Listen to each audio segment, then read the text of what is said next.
If you look behind me, you'll see at least 2 river crossings, but London could get more than a dozen more in the form of new bridges and tunnels. Several will be in East London, where there's already a shortage of crossings, but there will be more for West London too. A consultation is about to start into the first of those crossings, as our transport correspondent Tom Edwards explains. By boat, it can be an easy way to get around, but the Thames can also be a barrier for communities and businesses, especially in the east, where there are fewer bridges and crossings. It follows the line of the cable car bit in the tunnel. A road tunnel here is one plan, but transport bosses want more crossings. Some are rail, some are for cycling and walking.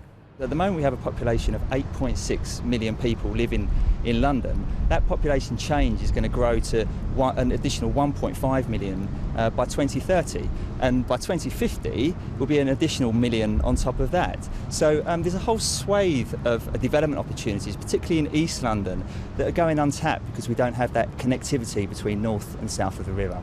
These are the 13 planned new crossings, all at different stages of development and funding. They range from a foot and cycle crossing in Fulham to a new road bridge in the east.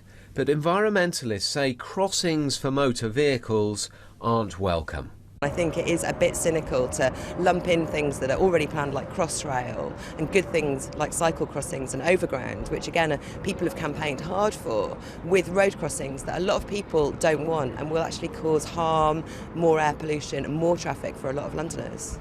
And one of the first jobs by this Mayor, Boris Johnson, was to scrap a Thames Gateway road bridge in the east. Looking back, was that a mistake?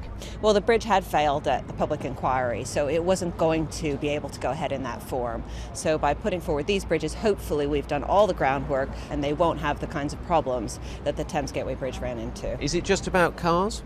No, absolutely not. So out of the new crossings that we're proposing, 13 new crossings across the city, roughly 80% of the new trips that we're going to be generating are not in car.